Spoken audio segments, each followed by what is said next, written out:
Put your hands up if you're a Muslim who's been supporting the Palestinian cause, but who has also invested in the following companies. A recent blog post has gone viral criticizing public equities asset managers such as Wahed Invest, HSBC, Saturna Capital, and iShares on being complicit in what's taking place in Gaza by, the writer argues, economically backing the enablers of the Israeli regime. It's a shocking article. And the honest reality is that 99% of Muslims who invest in the stock market in any meaningful way will also be investors in these companies. The article is asking the question, if Muslims are investing in these funds, are they then unknowingly complicit in the funding of oppression? So the big question that I want to answer in this video is this criticism fair? And if it is fair, what do we actually do about it? We break down the issue into plain terms. We figure out what is true, what is not true, and what can investors actually do to help the Palestinian cause and to help all causes against oppression. And what do we need to do today to enact change in the Islamic finance industry? So the claim is that billions of dollars invested through alleged Sharia-compliant funds are quietly fueling the companies enabling the genocide. That's the direct quote. So are Microsoft, Google, Amazon, Meta, Nvidia, and others actually involved in what's happening in Gaza? Yes, to varying levels. Microsoft has provided cloud services used by the Israeli Ministry of Defense. Google and Amazon are both part of Project Nimbus, which supplies cloud and AI infrastructure to the Israeli military and government bodies. Meta has been accused of suppressing pro-Palestinian voices on its platforms. Nvidia supplies advanced chips that power Israel's military AI systems and surveillance programs. The UN Special Rapporteur on Human Rights, Francesca Albanese, actually published a UN report very recently on the companies that are involved in supporting Israel right now. And she doesn't pull any punches. She names Microsoft, Google, Amazon, BP, Barclays, BNP Paribas, BlackRock, Caterpillar, HP, and many, many more. So these are not fringe claims. Many of these are partnerships that are confirmed by the companies themselves in public documents and in press releases. Because yes, it is now very embarrassing in today's day and age to be associated with Israel, but it wasn't even a year or two ago. And so it's very much in the public. So you've got these companies there and they are involved. And yes, it is a problem that they appear in Sharia-compliant portfolios.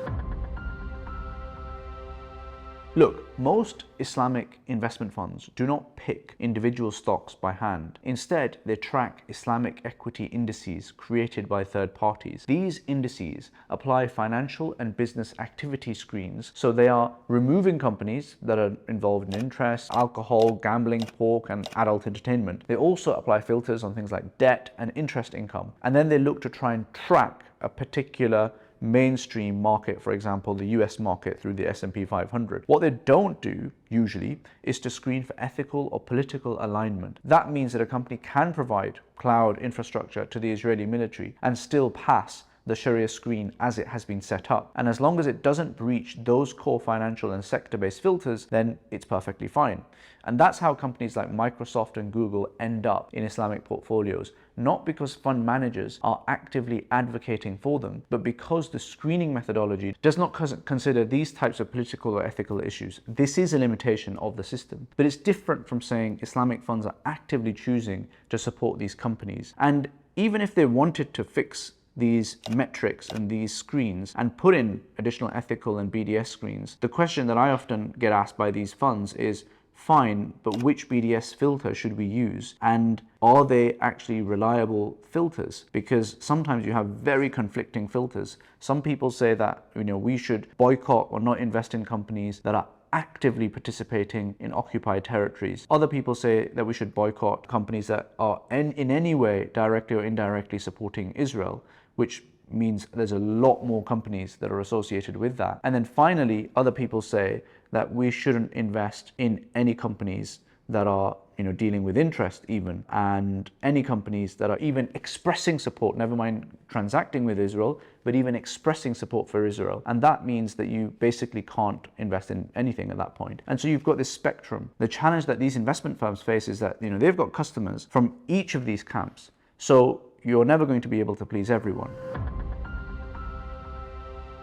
you might say, okay, thanks for all of that, but why don't they just remove these stocks? It sounds really simple, but the practice is actually even harder when you think about the specifics of how these funds are put together. So of the 110,000 companies out there, the top 7 of them are about 15 to 20%, depending on market price, of the entire world's value. These include Microsoft, Amazon, Apple, Google, Meta, Nvidia, and Tesla. If you are going to invest in the stock market, the US stock market is basically the stock market. It's about 60 to 70% of the global world's stock market when it comes to value. Not only do these largest companies constitute such a large amount of these markets, they actually constitute 55% of all of the gains as well over the last few years. So if you're not invested in these companies, you are woefully underperforming the overall market. So if you remove these companies from a fund that is supposed to track a broad index like the S&P 500, you are basically no longer tracking the market at all. You are building an entirely different portfolio with a very different risk and reward and performance characteristics. So Islamic funds that have been around for decades historically had a set of filters that worked pretty well because all of us were investing in them, and they were providing Muslims access to long-term market growth while avoiding core haram sectors. Now, if you start excluding massive companies based on ethical or political criteria that fall outside of the original screening model, you are entirely changing the nature and structure of the fund. That is not necessarily a bad thing, right? It might be that we need to do that, but it's a different type of product and it requires a different expectation around performance, around volatility, around diversification. A fund isn't something that one can just switch over overnight. It's not like a recipe that, just stop including pork in the recipe tomorrow and then it's fine. It's like a car. You have a construction line. You've got a whole bunch of complexity and legal work and everything else, pipe work, that goes into creating a particular fund. So we can't switch that overnight. But what we can do is switch it over time. And perhaps that is what some of these public equity fund managers should be actively looking into. How can they provide that for those in our community who would want to participate in these funds, which don't have any links to some of these larger companies out there? The global economy is deeply interconnected. This makes defining complicity far more difficult than it might seem at first glance. For example, if an Israeli military unit uses Zoom to coordinate operations, does that make Zoom complicit? If a cloud provider is hosting data used in drone targeting, are they responsible for how that data is used, especially when there is massive amounts of encryption so that the data provider isn't even able to see what is on their systems? Once you start applying political or ethical filters to investing, the conversation becomes less about black and white answers and more about proximity, thresholds, judgments, and where you end up compromising. And unfortunately, these are not always easy things to standardize and to present in a nicely packaged up way. There are also increasingly legal and political barriers for companies in the West. For example, in the USA, there are now anti-BDS laws that create additional complications. Over 30 states now have legislation that penalizes or restricts businesses that engage in boycotts of Israel. I know it's crazy that you would care about this in a random state in the US, but that's the way it is. Many companies now must certify that they're not boycotting Israel to be able to qualify for state contracts. This legal pressure makes it difficult for large companies to take ethical stands, even if they want to. And a well-known example of this is Airbnb. In 2018, they announced plans to delist properties in illegal Israeli settlements in the occupied West Bank. Shortly after that, they faced multiple lawsuits and were eventually forced to reverse their decision. That doesn't mean we should continue using Airbnb for this precise reason, but the lesson here is clear. Even when companies are trying to act on ethical grounds, the political and legal environment can shut them down. While we're at it, let's clear up a misconception. When you buy shares in a company like Amazon or Microsoft through the stock market, you're not actually directly giving them money. This might sound strange, but here's how it works. When a company first lists on the stock market through an IPO, when it is in initial public offering mode, it raises capital by selling its shares to investors. That is when the company or the investors themselves receive money in exchange for those shares. But once those shares are in circulation, they are bought and sold on the secondary market. That means that you are just buying shares from another investor and not from the company itself. So if a Sharia-compliant ETF holds shares in Google, for example, Google is not getting a check from Muslim investors every time the ETF rebalances. The money is just moving between investors, not into Google's bank account. That doesn't mean that there's zero impact. Holding shares in a company can contribute to demand, which can affect its share price. And the higher the share price is, the more the company is able to borrow, for example, the more the company is able to grow. And there are also contributions that share price make towards the compensation packages of its C-suite as well. But let's put that in perspective. The total assets under management in the Islamic equity funds is around $200 billion globally. That might sound like a big number, but when you compare it to the size of these corporations, Apple and Microsoft are each worth over $3 trillion, the impact really is minimal. The combined Islamic investment in Microsoft is estimated to be around $600 to $700 million. That's less than 0.03% of Microsoft's total market value. It's a drop in the ocean. This doesn't mean that we should ignore the issue. It just means we need to be super accurate about the scale and the mechanics of what is happening and about why we are saying what we are saying. Because if it's to try and affect change at Microsoft, it could be that our campaigning and vociferous voices, because we are more in number than the other side, is a much more effective way than saying that we are going to pull out 0.06%, if that, from your market cap. That is really not going to register.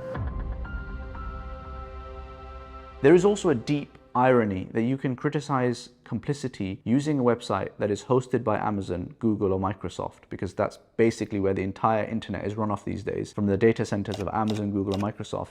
It's written by Microsoft Word or Google Docs and on devices that are powered by Google and Microsoft. Indeed, this video that we're watching right now was written using Google Docs, it's using Microsoft and Amazon data servers, and then it's hosted on YouTube, which is owned by Google itself. These are not distant abstract connections, these are direct commercial relationships. And every time we use these platforms and tools, we are contributing to their revenue, whether through subscriptions, advertising, cloud usage, or selling our data. This is a far more direct form of financial support than holding even shares through passive equity funds, where the company receives no new capital or direct contribution to their bottom line. We are all using these tools daily for various purposes: education, work, entertainment. Sometimes we're even using it to call for people to boycott the very tools that we are using to be able to do that. And when we do that, we are actually technically complicit, according to a hardline interpretation of complicity.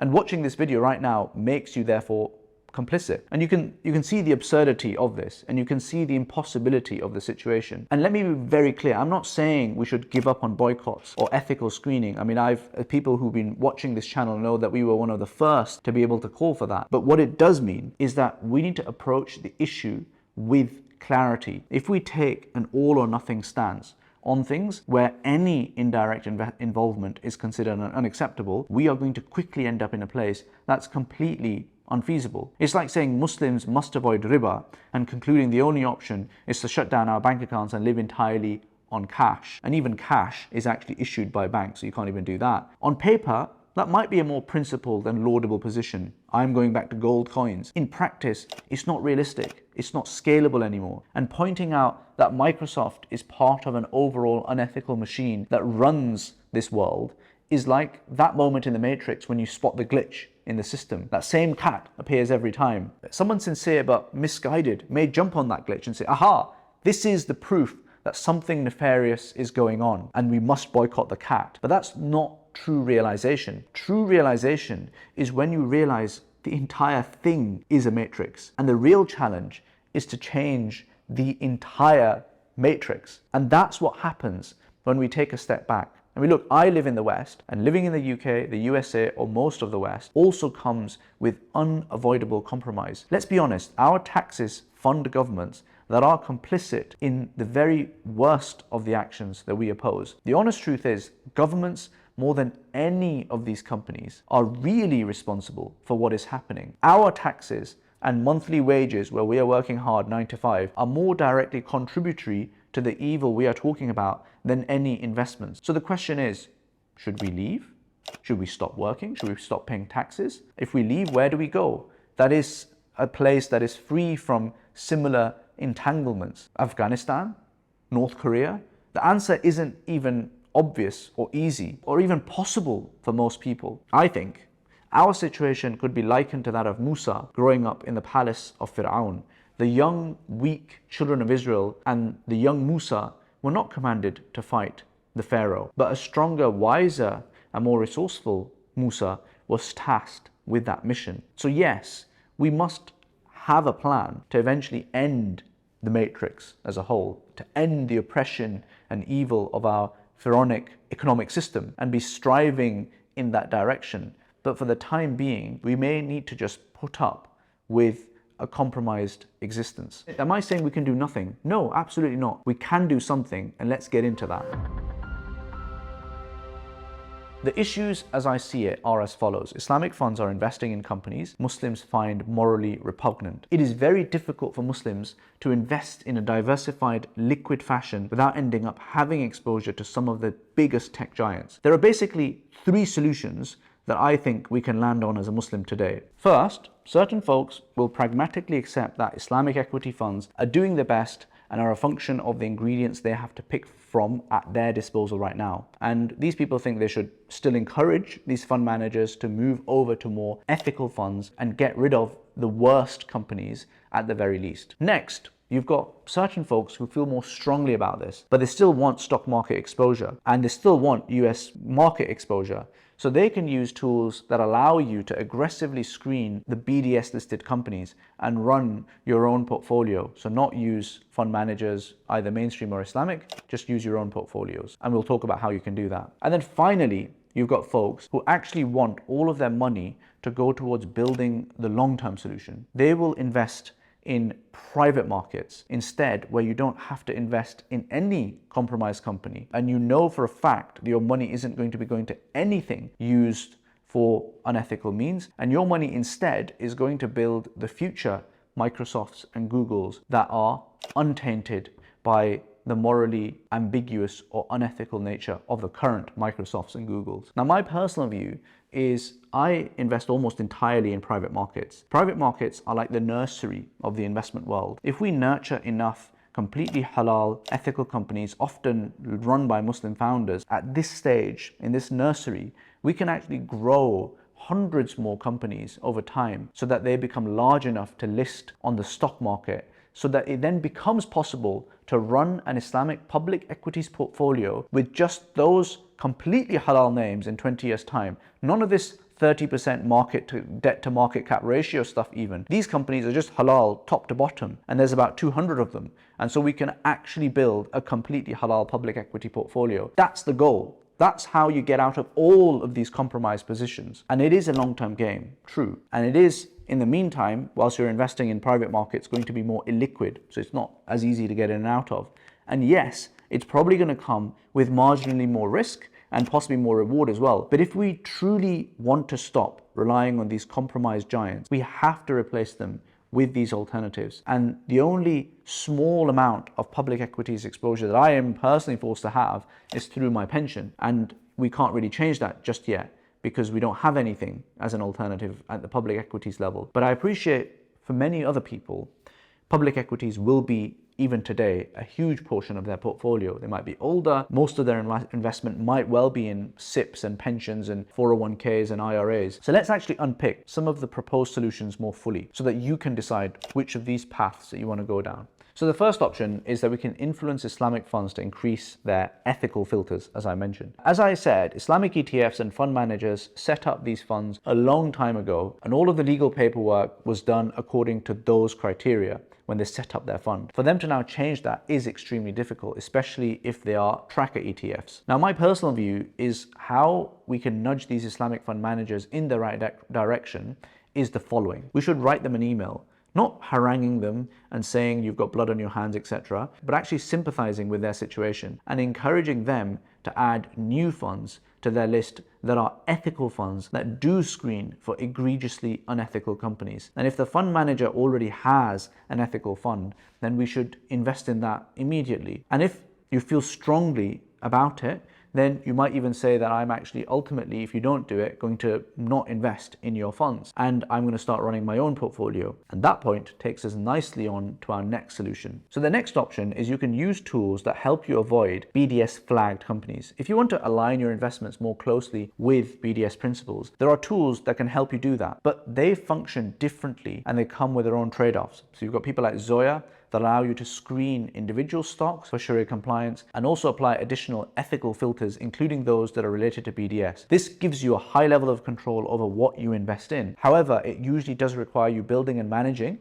your own portfolio, which comes with added risk, added effort, and the potential for poor diversification. And unless you're an experienced investor in stock selection, this approach can be difficult to maintain over a long period of time. Amal Invest is another option. It offers a slightly simpler route. Instead of asking you to build a portfolio, it gives you access to pre-screened portfolios that have been filtered for both the Sharia compliance and the BDS alignment. So it makes it more accessible for the average investor who wants to invest ethically but without having to actually pick the stocks themselves manually. That said, Amal is a relatively new platform, as is Zoya, and neither of these have been fully tested across market cycles, and it may be that they lack track record, scale, or product range of more established platforms. So as with any emerging investment platform, it is important to do your own DD and understand the risks involved. Both Zoya and Amal deserve a huge amount of credit for tackling this gap in the broader Islamic finance industry that has largely been ignored, and investors should, I think, support them wherever they feel aligned with that approach. But they should also be clear-eyed about the trade-offs that they're going to be able to get into. You can't expect that you're going to invest in these BDS listed stocks or ETFs and then have the same kind of outcome from that as if you had just invested in a mainstream fund or a fund that invests in the top 7 or 8 companies globally, which are responsible for 55% of the gains over the last few years. Finally, you can invest in alternative private investments. Public equities get most of the attention, but they're not the only option. In fact, private markets are larger than the public ones. Private markets about 300 to 400 trillion, public markets about 100 or 20 trillion. And so private markets actually offer a wide range of halal options for Muslim investors who want to align their money with their values. Private market investments, for those who are unfamiliar with this, are essentially all investments that are not traded on a public stock exchange. So this gives you a lot more flexibility in terms of the types of businesses or assets that you support. The trade-off is that these investments are often less liquid, the companies are a lot smaller, there's a lot less information about it, so there's more room, error, or getting scammed even at times. In other words, it may take longer to get your money out, and you may not necessarily even be able to sell, and the risk element of everything is slightly higher, unlike in the stock market or the ETFs. That said, there is real depth and choice in the private market space when it comes to gold, real estate, sukuk. There's a whole range of different investments that you can make in the private markets, and I'm just going to mention some of these. Gold. For those who really don't want to think about it too much, this is a nice, easy favorite that many Muslims already own. You can invest in this directly, or you can invest in it through ETFs that give you direct exposure to gold. And while gold prices do fluctuate, typically they have actually been pretty stable against inflation and actually been growing a lot during the current market instability. Continuing in this vein of easy, low risk investments, you've got sukuk funds, which is the Islamic equivalent of bonds that you can invest in. And you can also invest in Islamic savings accounts rather than putting into a mainstream bank savings account. These are nice, easy options that you don't need to think about too much. Then we get into things that are a little bit more interesting, such as real estate. Property remains very popular amongst the Muslim community, and any returns you make from there are nothing to do with Tesla or Amazon or Google or Nvidia. This is a traditional market and you can make a fair amount of money in this. And if you need to, you can get Islamic bank leverage as well, so that allows you to grow faster. And then finally, my personal favorites: investing in private equity, investing in private credit, and investing in venture capital. There are 3 types of funding that entrepreneurs need. You've got venture capital funding for early stage tech companies. Then you've got private equity, which is investing in the shares of a traditional business, such as a pharmacy or a dental practice. And then you've got private credit, which is giving Sharia compliant debt finance to companies that allow them to do working capital, allow them to do trade finance, or allow them to buy a large asset and then lease it, so they're not having to make the capital expenditure up front. Private equity, venture capital, private credit. These form the heart of what is going to create the future completely halal, uncompromised stock fund that Muslims can invest in. If we are not investing in private equity, venture capital, private credit, we are not going to get that uncompromised fund that we all are desperately campaigning for. And if you're looking for options to be able to invest in these things, then of course you've got Curate Capital, then you've got Nesta, then you've got Funding Souk, you've got Irad, you've got GetStake, you've got Smart Crowd. You have a range of options all over the world for Muslims to be able to invest in Muslim entrepreneurs so that the Muslim and Islamic ecosystem actually grows and flourishes. This, in my view, is the real solution that we should be striving for. Everything else is frankly just noise, and it's not going to make much impact either way. So folks, there is a real issue here. Some of the world's largest companies are actively supporting oppression. Some of the world's largest countries are actively supporting oppression as well. And yes, some Muslims live in these countries, and yes, some Islamic investment funds hold shares in these companies through legacy index structures. Many Muslims, in fact, even work in some of these companies. But that does not mean that these funds, and the fund managers in particular, are intentionally supporting genocide in the same way that most of us are not intentionally supporting genocide when we live in the UK or the USA, or when we use Amazon, Google, or Microsoft on a day-to-day basis. The way that our world is today, we have these enormous companies that reach into every aspect of our lives, and they have basically monopolies over them. And so for us to extricate ourselves out is nigh on impossible, I would put forward at this moment in time. So the system has its significant limitations, but we should figure that out and approach this problem with real moral clarity, not just outrage. If we want to divest, there are halal alternatives, and we want to be able to understand why we are going for those halal alternatives. If you want to campaign for better screening, then that work is overdue and you should do it. If you want to invest in or build the real solution that doesn't need any compromise, then you've got the private markets right there. The door is wide open and waiting for you. Boycotting injustice is part of our Islamic responsibility, but so is building the financial systems that reflect our values. We shouldn't be people that are campaigning to have a prayer room in the casino and then getting upset if someone comes into the casino not well dressed. Instead, we should be campaigning to end the casino and replacing it with something far more just.